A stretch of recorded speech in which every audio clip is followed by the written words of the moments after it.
Owning a small business is the biggest tax hack in America. Yet, if you ask most business owners, they're somewhere between stressed and frustrated and just downright mad when it comes to taxes. And look, I get it. It's confusing. We get to tax season, we never know what we're going to owe, and then we get this surprise tax bill.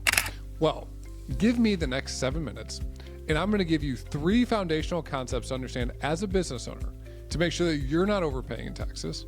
And I'm going to give you 1 foundational concept at the end to understand to make sure that when you get to next tax season, you're not stressed out. You know exactly what you're going to pay in taxes.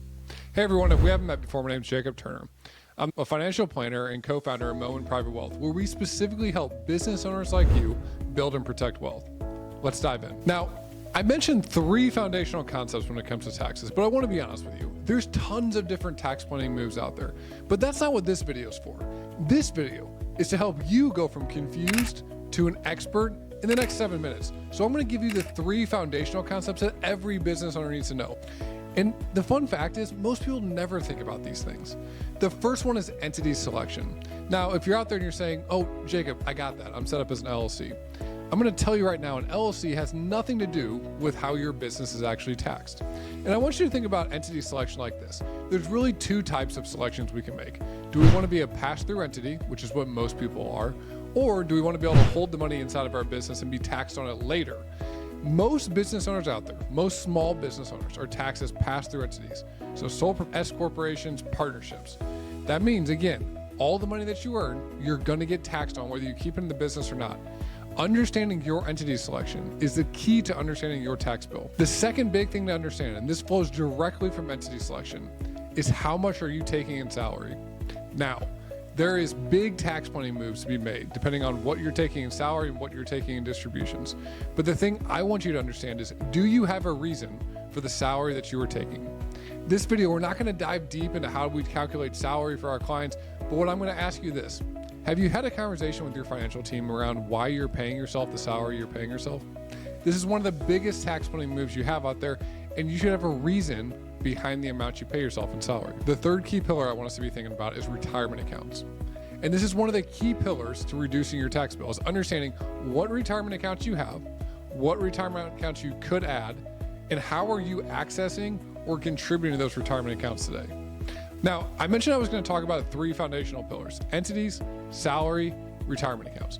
But I also want to talk about a key concept that's going to help you not be stressed about taxes in the future: tax projections. Every business owner that comes to us, if they're stressed about taxes, they're not running tax projections. And what I mean by that is, if you're a business owner out there and you're a pass-through entity, like we talked about, an S corp, a partnership, a sole proprietorship, you are most likely going to pay tax projections throughout the year, or what we call quarterly estimates. All this means is that, remember, whether we keep the money in the business or whether we take it out, we still are going to owe tax on it. And the last thing I want us to have this surprise tax bill where it's, oh my gosh, I did not know I was going to owe this much in taxes. And tax projections allows us to get out in front of that, but it also allows us to not overpay in taxes. So how does this work? So let's use an example. The reason why we're paying tax projections, as a reminder, is to make sure that we have no surprise tax bill, and we also avoid interest and penalties.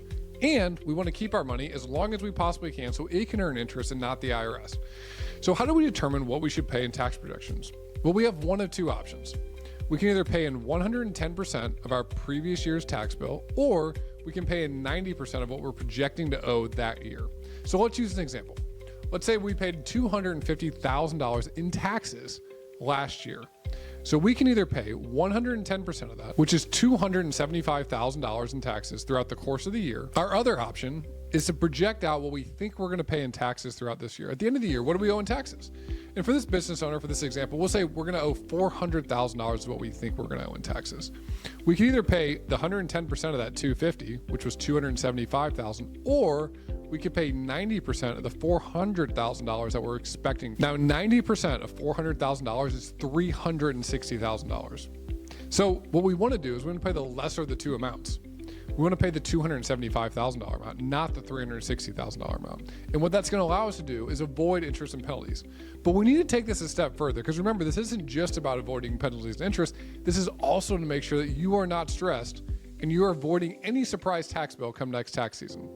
What I want us to do is be running tax projections on top of our quarterly estimates to say, okay, well, we paid in this amount every quarter, but do we owe any amount above and beyond that? Because remember, in the example we just gave, we're going to pay the lesser of the two amounts. We're expecting to owe $400, but we're only going to pay in $275. And the reason for that being is we want to keep that other money on the sidelines where we can earn interest on it instead of giving it to the IRS. We're still going to owe it. So I want to make sure what we do is we put it in a high yield savings account or a money market position, and we have it as a tax savings bucket.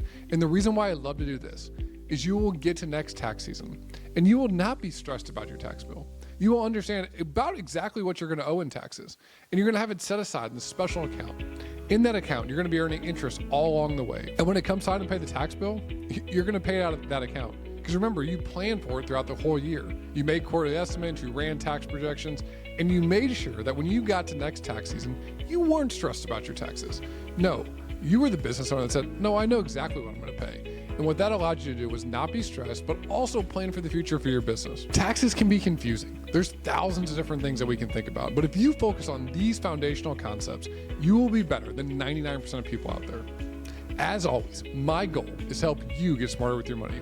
If you're a business owner out there and you're saying, I need to make sure that I'm doing this right, make sure you check out our team at momentprivatewealth.com to see if we can help you. Until next time, my friends.